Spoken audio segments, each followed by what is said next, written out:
Remember when we made these gorgeous pressed flower ornaments? Well, what if instead of using store-bought flowers, you used your own?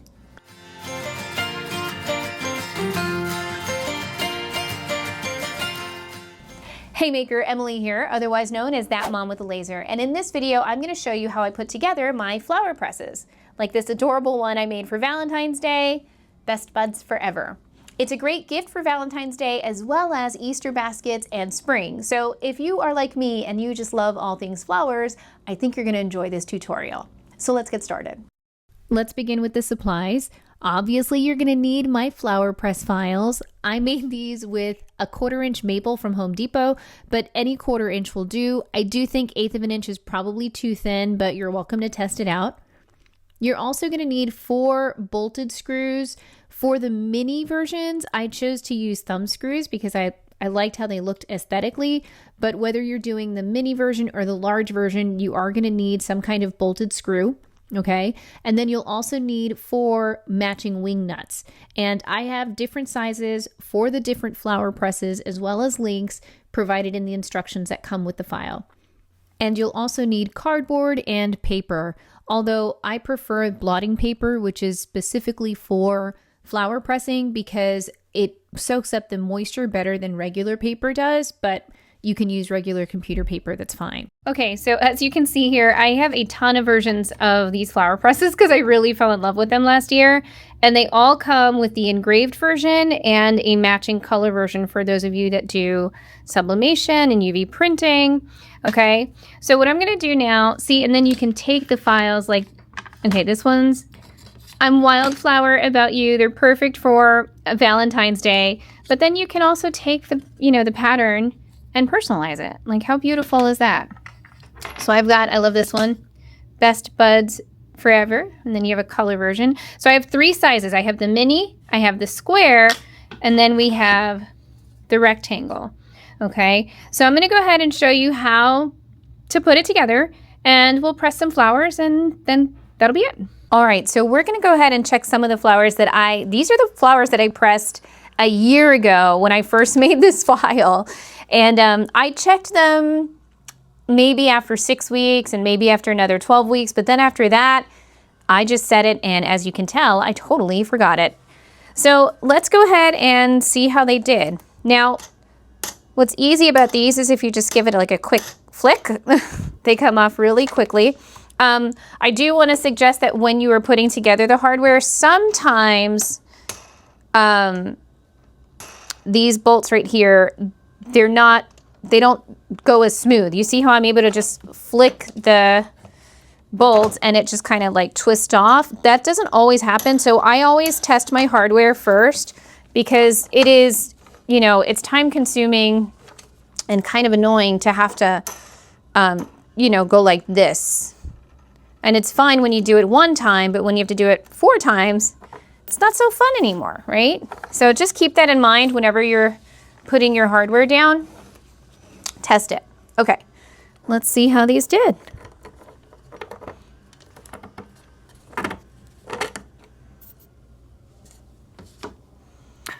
So I've got my blotting paper. Oh, look, they dried so pretty. I had a feeling they would. These were so bright when I first pressed them, but look at that.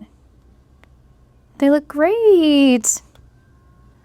All right, so I've got those. Let's see, what do I have under here? Some more. I'm gonna have to, you know what? I've got a little organizer kit here. Now, this is where you can use a set of tweezers. If you buy any supplies for flower making, the tweezers are usually, included. But I'm gonna go ahead and store these away. How pretty are they? I love them. All right, we got some more beautiful ones. Check it out. Love that. Some of them were blue and some of them were purple. Beautiful. So originally when I first started, I just used paper, but I definitely love the blotting paper better. It definitely soaks up the moisture in the flowers way better. So here I have a daisy. Even though it's brown, I still love it. Look at that. And the Gerbers, I can't believe how flat I got the Gerber daisy. Because this was one chunky flower. I was not sure how well it was going to press. But that's looking mighty fabulous, my friends. I love it. All right, so here, this gives you an idea of what the final project might look like once you get all of the moisture out of your flowers. And you can see it's a really fun little spring thing to do. All right, so now that I'm getting a feel for all these beautiful flowers that I pressed, I'm going to invite you to come back next year to see what I actually make with them. Actually, I was so excited about seeing how well the flowers pressed a year later that I decided to stop what I was doing and put together a rose that I deconstructed over a year ago. And this is the first time I've ever attempted this, but oh my goodness, look at that. It turned out amazing. All right, let's go ahead and make our flower presses. Okay, so I'm gonna go ahead and cut some cardboard for the inserts of the flower press. Whenever I'm cutting cardboard or paper products, because I'm also gonna cut the blotting paper, I always use the compressor because the boosted air just makes it, even safer. Cardboard, paper, those kind of things can be highly flammable, so I always use my compressor. So I'm gonna go ahead and turn that on and get ready to cut. All right, so I'm gonna use this stencil cardboard that I used for a sign that I previously did. And I typically like to use cardboard that is about 1/8 of an inch thick. You can use thicker, but for the smaller presses, I find that the thinner cardboard is better because, they're so tiny, there's only so much give. So that's what I'm using. Where do I get my cardboard? Don't even ask. I'm a cardboard hunter and I just get it from everywhere. Although I will say my favorite cardboard is from IKEA. So I'm gonna go ahead and get this into focus.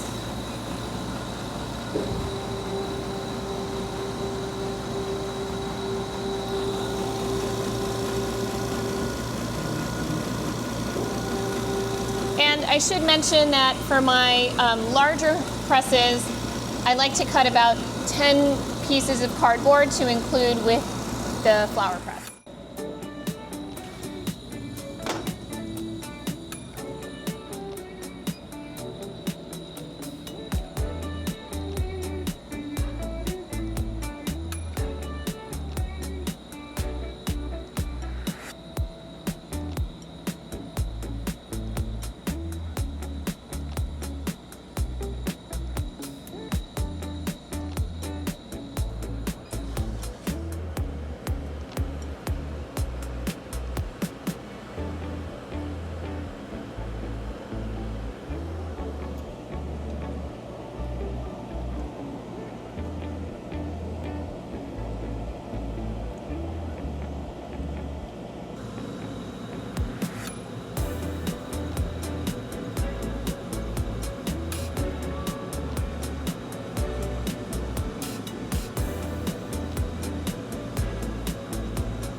Okay, so for the blotting paper, I've taken 5 sheets of blotting paper, and it's about similar to my cardboard thickness, maybe close to 1/8 of an inch here. And I'm gonna use pins here to keep it all together, just like that. And this way I can cut several at the same time. And I'm using similar settings to what I used for my cardboard. I'm just upping the speed a little bit. Now, I already cut it once, so if I put this here, I know where I can place some magnets just to keep the top papers from coming up with the air. That's, once it's cut, I don't want the paper flapping around. So I'm gonna put magnets right here, and then we'll run the cut.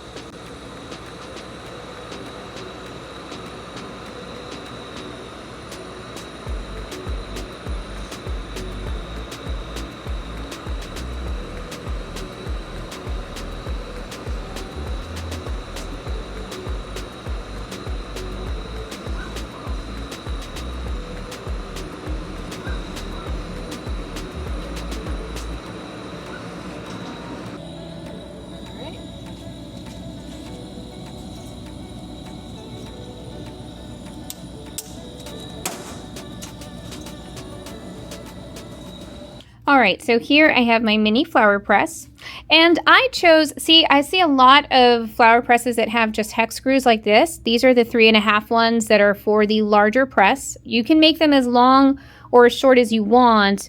That's up to you, but I found that this was a decent size for the larger ones. But these are meant for, and this is where the whole inspiration for this whole rabbit hole started, was for, you know, maybe a child that's out at the playground. And, you know, this started because my little girl, and all of them actually, my boys too, they're always bringing me little flowers that they find in the fields. And they're so happy to give them to me. And I was like, oh my gosh, these are so precious. I want to be able to save them. And so this idea was born, and now my little girl can take this with her and save her little flowers when she's out and about. So again, for the little ones, I use 4 pieces of cardboard. You put your blotting paper, okay? Now, when you're just in the moment, you just blot it like that. But when you get home, you want to try and flatten them out more, like so. Then you take the blotting paper and squish it. And you do that with all of your flowers. So I just have a couple of here as an example. I like to work with small scissors. Makes it a lot easier. Whoops. So because they're so tiny, you can only really get away with so much before the thumb screws run out of space. Like, this is such a thick flower, I may not have any more space, so I might have to stop right there. Okay, now you can make the flower press a little wider if you want. I just liked the mini size. Okay, so actually, typically what you do is you start with this first, but I guess we're not starting that way. But you get the idea. I like the thumb screws because I just like how visually they look. There we go.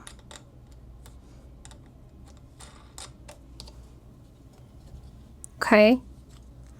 And you just sandwich your flower in there.